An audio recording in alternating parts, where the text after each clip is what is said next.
So, how tough and how good and how influential was the late great Dick Butkus? Now, late news breaking today on Thursday, October 5th, that the great player, announcer, actor, multi-purpose person has died at the age of 80.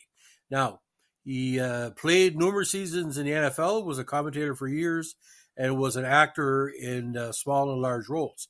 Now, his era as a linebacker for the Chicago Bears changed the NFL because from 1965 to 73, he was invited to 8 Pro Bowls, named a first team all timer 6 times, was twice recognized by his peers as the NFL's Defensive Player of the Year. He was renowned as a fierce tackler and for the relentless effort with which he played, and is widely regarded as one of the greatest and most intimidating linebackers in pro football history. Now, why Butkus stood out, he loved his Bears because he was born in Chicago and played his entire football career in his home state of Illinois, which began at Chicago Vocational High School. He was a linebacker and a center for the Illinois Fighting Illini. He was twice consensus All-American and led the Illini to a Rose Bowl victory in '63 and was deemed the most valuable player in the Big Ten. Of course, you look at the tapes, I think he was on Bob Hope. That's where we first knew him, like when he used to announce the players. He was named College Football's Lineman of the Year in '64 and inducted into the College Football Hall of Fame in '83. Now, he was selected by the Bears as the 3rd overall pick in the '65 NFL Draft. He soon established himself as a ball hawk who was pensioned for forcing turnovers. In his NFL career, he intercepted 22 passes and recovered 27 fumbles, which was a record for a linebacker when he retired. And he was responsible for causing many more fumbles with his jarring tackles. His tackling ability earned him admiration and trepidation from opposing players. According to Hall of Fame defensive end Deacon Jones, Butkus was a well-conditioned animal, and every time he hit you, he tried to put you in the cemetery, not the hospital. Now, the rules were changed for players like Butkus because, and by the way, nobody's ever tried to make fun of his name. In 2009, in recognition of that strength of character, the NFL Network named Butkus the most feared tackler of all time, even past Jack Lambert and everybody else. Now, Butkus is credited with having defined the middle linebacker position, or the MLB position, and is still viewed as the gold standard by which other middle linebackers are measured. Inducted into the Pro Football Hall of Fame in '79, his iconic 51 jersey is retired by the Bears. Following his playing career, Butkus worked in acting, sports commentary, and celebrity endorsements. He was active in philanthropy through his very charitable Butkus Foundation, which currently manages numerous causes. Now, just to go over what he did. Boys, 6'3", 245. By the time he ended his career, I think it was a little bit shorter. He was hitting people so hard, it probably messed up his spine. Now, he was also drafted by the AFL in the second round and 9th pick, and obviously didn't sign. Now, 2-time NFL Defensive Player of the Year, 69-70. First team All-Pro, 65, 68, 69, 70, 72. 3-time second team All-Pro, 66, 67, 71. 8-time Pro Bowl, 65 to 72. George Halas Award, 74. NFL 1960s All-Decade Team. NFL 1970s All-Decade Team. NFL 75th Anniversary All-Time Team. NFL 100th Anniversary All-Time Team. Number 51 retired by the Bears. List of the 100 greatest Bears of all time. UPI Lineman of the Year in '64. Big Ten Most Valuable Player in '63. Unanimous All-American in '63. Consensus All-American in '64. And Illinois Fighting Illini, he's number 50, he's retired. Now, he had 22 interceptions for 166 yards, 11 sacks, and 1 safety. Fumble recoveries, and scored 1 defensive touchdown. And if you can find a tape, you're better than me.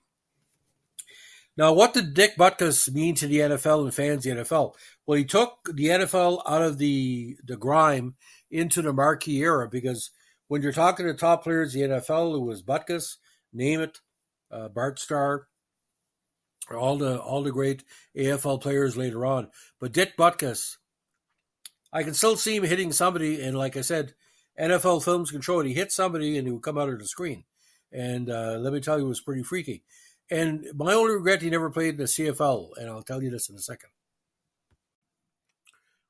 See, he was a quarterback of his defense. Now, I think why he retired early, either was taking too much wear and tear or was really scared he was maybe someday kill somebody on the opposing team. Now, if he would have extended his career, I think he could have in the CFL. He would have been a great fit for the 3-down system we have here. But I think the greatest story about Dick Butkus, he was never the center of jokes or parody because of his name. He respect him that much. The big problem is, well, what happened with the Bears. His retirement came within 4 years remaining on a 5-year contract with his squad, which was to pay him $115,000 per year through 77, but it came with a no-cut, no-trade clause, so it was payable even if surgery was needed. The contract also promised necessary medical and hospital care, which, according to Butkus, the Bears neglected to provide him, caused him irreparable damage to his knee. The Bears then told him he would not be paid if he could not play. Butkus filed suit against the Bears team doctor in May 74, asking for $600,000 in damages and $1 million in punitive damages. It was eventually settled in a court when the Bears agreed to pay Butkus the full value of his contract. The episode caused a rift between Butkus and Hallis, and the two did not speak for the next 5 years. Now, in the words of Deacon Jones again, Dick was an animal. I call him a maniac, a stone maniac. This was for a black soul brother. He was a well-conditioned animal, and every time he hit you, he tried to put you in the cemetery, not the hospital. Now, Hall of Famer Bill George, who Butkus succeeded as the Bears' middle linebacker, said of him, "The first time I saw Butkus, I started packing my gear. I knew my Bear days were numbered. There was no way that guy wasn't going to be great." At one point, Butkus gained a reputation as one of the best players in an otherwise bad Bears team in the late 60s. During his tenure, the Bears lost 48 games, won 78, 40 games, lost 74, and tied 4. Can you imagine Butkus wasn't there? But close your eyes for a second, ladies and gentlemen. When's the first time you heard about the Chicago Bears? Dick Butkus. Why were the Bears so popular into the 70s? Well, Walter Payton, but Dick Butkus, Gale Sayers, Brian Piccolo and all that. The Bears are who we thought they were. Because everybody saw the Bears as the most pure defensive team in the league. Even into the 70s and 80s when I started watching their division, of course, with Detroit and Green Bay and all those squads, Minnesota. Boys, that was a ragtag division. I mean, 14 yards and a cloud of dust. I mean, 10-7 games, 14-10 games, rough. But Dick Butkus, to me, a top 10 NFL player of all time for his influence and his reputation, because he was the quarterback of the defense. Now, of course, the named different award about him, and the greatest one is the Butkus Award, was instituted in '85, is one of the elite individual honors in football.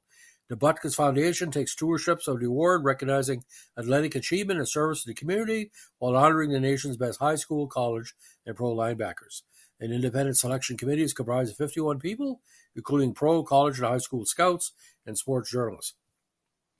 See, ladies and gentlemen, my expertise is covering NHL hockey and Canadian hockey in general. I think Dick Butkus is up there from a hockey standpoint, just up there with like Bobby Hull, Gordie Howe, Guy Lafleur. If anybody knows anything about football, ladies and gentlemen, Dick Butkus is the one. But like I said, my mother saw him play once, and she basically said, "Is that the guy you talked about?" And everybody used to talk about Butkus, because if you just judge him on his name, just think this: Dick Butkus. You're gonna be tough. I don't think anybody ever made fun of him, because if he made fun of you, just like Deacon said, I'm not going to send you to the sidelines. I'm going to send you to the morgue, like Sean Connery. That's why it's called the Chicago way. You ever wonder about that? I'll send him to the morgue. So, ladies and gentlemen, all our followers from Chicago, Illinois, oh my God, we're going to miss him. You should be very proud. One of the greatest athletes of all time, and he's influenced my career, because I look for elite in my career to be the best I can be, and Dick Butkus went beyond and beyond. He put the Chicago Bears on the map. It was up there. At one point, the Bears were up there with the Dallas Cowboys, the 49ers, the Dolphins, the Broncos, the Patriots as America's team. It was out there. So Dick Butkus, rest in peace, my brother, and may your knees be better in heaven. Love you.